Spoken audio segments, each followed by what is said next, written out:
नमस्कार मंडळी, श्री स्वामी समर्थ। मंडळी, काय होते ना, अनेक वेळेला खूप प्रयत्न करूनही घरामध्ये सुख समृद्धी येत नाही, कष्ट करूनही आपल्याला यश मिळत नाही, संपत्तीही वाढत नाही। ज्योतिषशास्त्रानुसार देव आणि पूर्वजांचे आशीर्वाद नसल्यामुळे घरामध्ये नकारात्मक ऊर्जेचा प्रवाह वाढतो आणि त्यामुळे आपल्याला बऱ्याच वेळेला शारीरिक, मानसिक, आर्थिक त्याचबरोबर कौटुंबिक समस्यांना सुद्धा सामोरे जावे लागते। बऱ्याच वेळेला आपले एखादे काम पूर्ण होता होता राहून जाते, त्या कामामध्ये अनेक अडथळे निर्माण होतात। अशा वेळी आपण यातून बाहेर पडण्यासाठी आणि आपल्या घरामध्ये सकारात्मक ऊर्जेचा प्रवाह वाढण्यासाठी वास्तुशास्त्रानुसार आणि ज्योतिषशास्त्रानुसार तुम्ही हे काही उपाय नक्कीच करून बघू शकता। कोणते आहेत ते उपाय हे आज आपण आजच्या व्हिडिओमध्ये जाणून घेणार आहोत। पण त्याआधी तुम्ही जर चॅनेलवरती नवीन असाल तर चॅनेलला सबस्क्राइब करा आणि बाजूच्या बेल आयकॉनलाही प्रेस करा, जेणेकरून असेच माहितीपूर्ण व्हिडिओ आपल्यापर्यंत पोहोचतील। तर वास्तुशास्त्रानुसार घरामध्ये हे उपाय केल्यास व्यक्तीच्या घरात सकारात्मक ऊर्जेचा प्रवाह वाढतो, त्याचबरोबर सुख समृद्धी आणि ऐश्वर्य प्राप्त होते। देवांचा आशीर्वाद मिळवण्यास म्हणजे आपल्याला जर देवांचा आशीर्वाद मिळवण्यासाठी आपल्याला कोणत्या 10 गोष्टी रोज केल्या पाहिजेत, जेणेकरून माता लक्ष्मीचा आशीर्वाद आपल्यावरती कायम राहील। त्यातील पहिला उपाय म्हणजे नंबर 1, कोणत्याही शुभ कार्यात कापुराचे विशेष महत्त्व असते असे मानले जाते। घरामध्ये कापूर जाळल्याने वास्तुदोष तर दूर होतोच, त्याचबरोबर घरातील नकारात्मक ऊर्जाही नष्ट होते।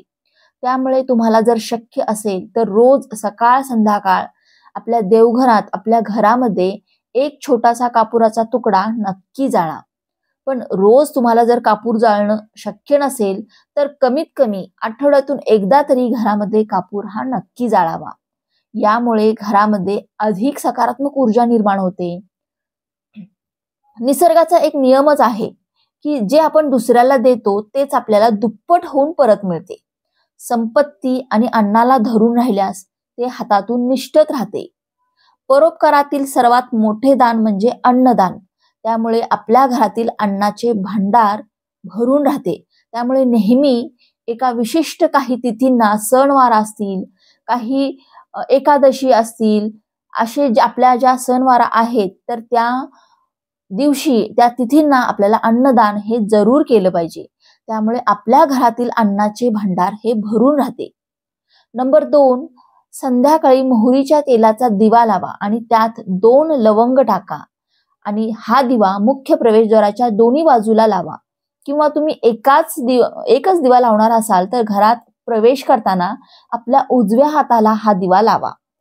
असा दिवा लावल्याने तुम्हाला देवी देवतांसह पितरांचे देखील आशीर्वाद मिळतील, ज्यामुळे घरात सुख समृद्धी येते।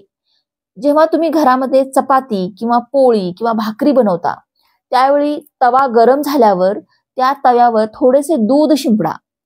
असे केल्याने आपल्याला सर्व प्रकारच्या दोषापासून मुक्ती मिळते। यासोबतच पहिली भाकरी किंवा पोळी गाईला खायला द्यावी। पोळीवरती थोडासा छोटासा गुळाचा खडा घालून आपण तो गाईला खाऊ घालू शकतो। पक्ष्यांना दररोज धान्य खाऊ घालणे हे देखील खूप चांगले असते। यामुळे काय होतं की आपल्या कुंडलीतील सर्व दोष दूर होतात आणि त्यामुळे आपल्या जीवनात प्रगती आणि सुख समृद्धी सुद्धा येते। ज्योतिषशास्त्र आपल्याला काय सांगतं की सूर्यास्तावेळी किंवा सूर्यास्तानंतर घरात झाडू मारू नये, यामुळे देवी लक्ष्मी नाराज होऊन निघून जाते आणि घरामध्ये अलक्ष्मी प्रवेश करते। नंबर 3, जेवणाचे ताट नेहमी चटई किंवा टेबलवर ठेवूनच जेवावे। जेवणाचे ताट कधीही हातात पकडून किंवा मांडीवर ठेवून जेवू नये। असे केल्याने अन्न दुष्ट योनीत जाते। जेवल्यानंतर कधीही ताटात हात धुवू नये, तसेच जेवणाच्या ताटात अन्न शिल्लक सुद्धा ठेवू नये।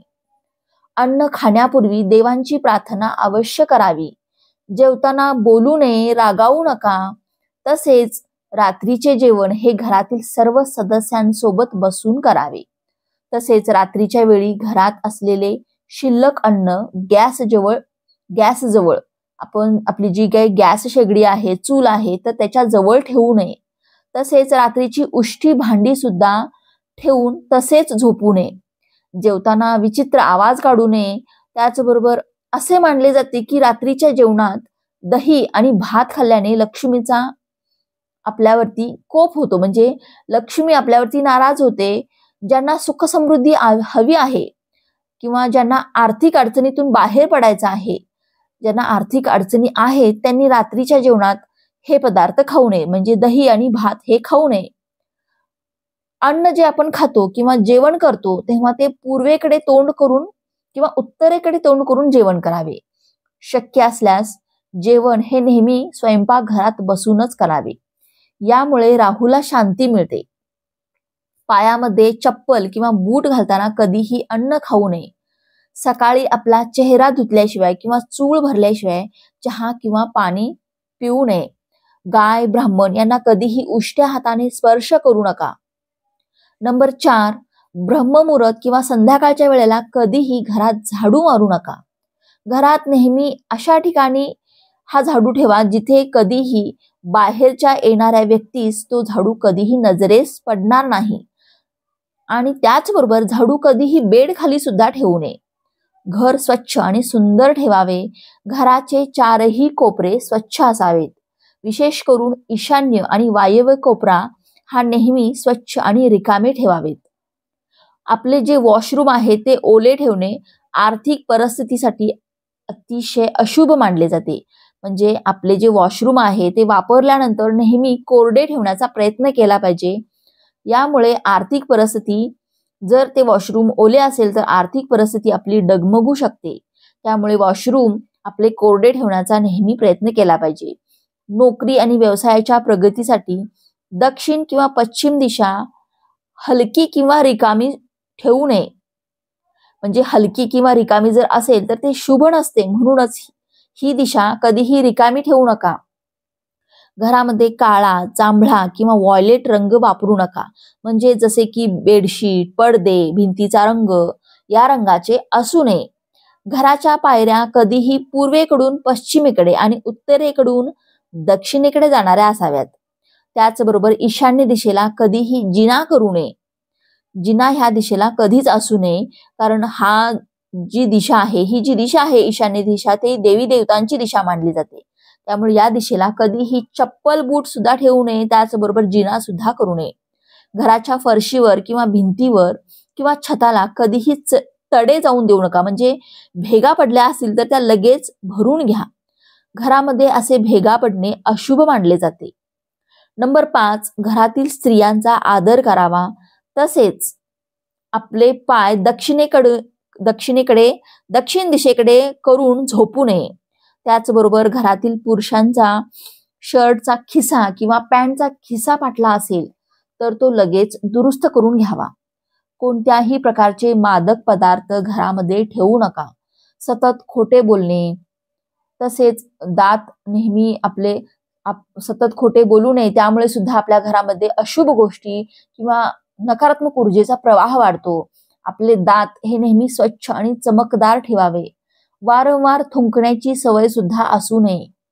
घरात सर्वत्र सामान हे अस्ताव्यस्त ठेवू नका. नखे आणि केस वाढवू नका. शरीराची सर्व छिद्रे नेहमी स्वच्छ ठेवा. म्हणजे दररोज सकाळ, संध्याकाळी आणि रात्री 3 वेळा शरीराची सर्व छिद्रे धुवा.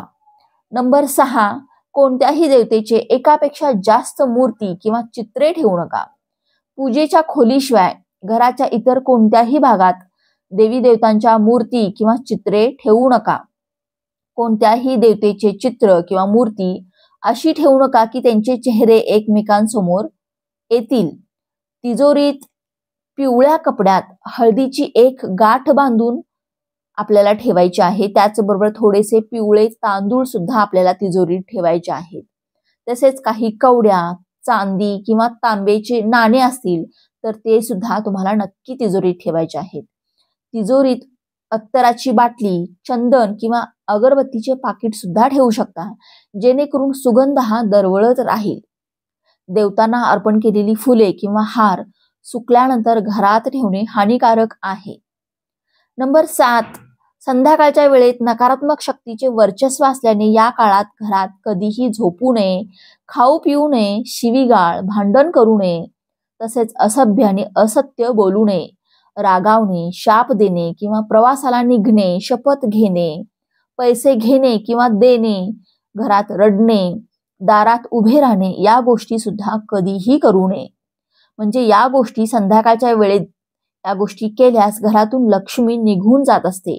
तसेच जर तुम्हाला अपार संपत्ती हवी असेल तर कळत न कळतपणे आपल्याकडून काही पाप झाली असतील तर त्यांची क्षमा भगवान हनुमानांकडे मागावी.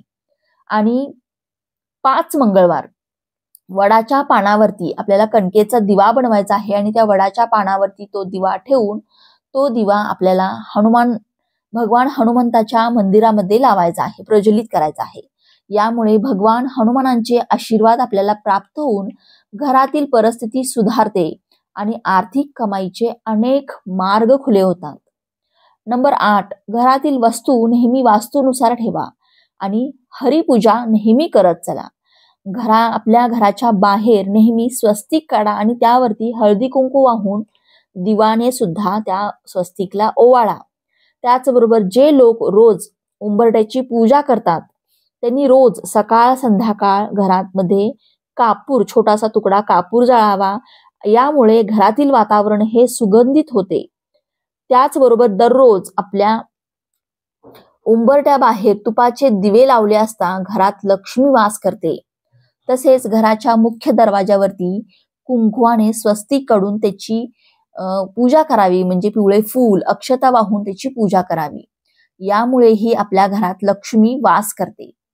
नंबर 9, पिंपळाच्या झाडात देवांचा वास आहे. तसेच पिंपळाच्या वृक्षाला फक्त शनिवारीच हात लावावा. शनिवारी पिंपळाच्या झाडाला स्टील किंवा चांदीच्या भांड्यातून काळे तीळ, कच्चे दूध, गंगाजल, मध आणि गूळ अर्पण करावा. तसेच मोहरीच्या तेलाचा दिवा सुद्धा लावावा. दर शनिवारी ही कामे केल्यास तसेच पिंपळाच्या झाडाच्या मुळाशी मोहरीच्या तेलाचा दिवा लावून परत येते वेळी मागे वळून पाहू नये. यामुळे ही कामे जर प्रत्येक शनिवारी पिंपळाच्या झाडाला तुम्ही अशा पद्धतीने केल्यास आपल्या घरातील हळूहळू आर्थिक परिस्थिती सुधारते, आर्थिक लाभ आपल्याला होतात, तसेच आपले वाईट कर्म सुद्धा दूर होतात. त्याचबरोबर पूजा करते वेळी कपाळावर शुद्ध कुंकवाचा तिलक सुद्धा लावावा. यामुळे सुद्धा आर्थिक लाभ होतात. घरामध्ये रोज सकाळी आणि संध्याकाळी कापूर जाळावा. तसेच घरामध्ये कोठेही वास्तुदोष असेल तर त्या ठिकाणी कापुराचे तुकडे ठेवावेत. हा कापूर सुगंधित असल्याने तेथील वातावरण सुगंधित होते आणि वास्तुदोष हा दूर होतो. त्याचबरोबर कापूर जाळल्याने देवदोष आणि पितृदोष देखील कमी होतो. नंबर 10, माता लक्ष्मी आणि कुबेर देवांचा आशीर्वाद मिळवण्यासाठी आपल्याला तिजोरीत किंवा पर्समध्ये 3 नाणी कायम ठेवायची आहेत. तुम्ही ही 3 नाणी देवघरात लाल धाग्याने म्हणजे कलाव्याने बांधून सुद्धा ठेवू शकता. असे केल्याने भाग्य वाढते आणि सर्व संकटांपासून मुक्ती मिळते. वास्तुशास्त्रानुसार माशाची चांदीची मूर्ती बनवून घरात ठेवणे शुभ मानले जाते. यामुळे सुख समृद्धी, संपत्ती आणि चांगले आरोग्य लाभते. घरामध्ये सुख शांती राहते. त्याचबरोबर वास्तुशास्त्रानुसार ईशान्य कोपऱ्यात अष्टदल कमळ बनवून मंगल कलश स्थापित केल्याने धनसमृद्धी येते. त्याचबरोबर पाण्याने भरलेल्या कलशात 1 तांब्याचे नाणे सुद्धा टाकावे. तसेच आंब्याची पाने ठेवून 1 नारळ ठेवावा. हा उपाय खूप महत्वाचा आहे. असे केल्याने घरात नेहमी सुख समृद्धी राहते. घर नेहमी सुख समृद्धी ऐश्वर्याने भरून राहते. तर मित्रांनो, जर तुम्हाला आजचा हा व्हिडिओ आवडला असेल तर व्हिडिओला 1 लाईक नक्की करा आणि चॅनेलवरती नवीन असाल तर सबस्क्राईब करा आणि असेच माहितीपूर्ण व्हिडिओ पाहण्यासाठी बाजूच्या बेल आयकॉनलाही प्रेस करा. श्री स्वामी समर्थ.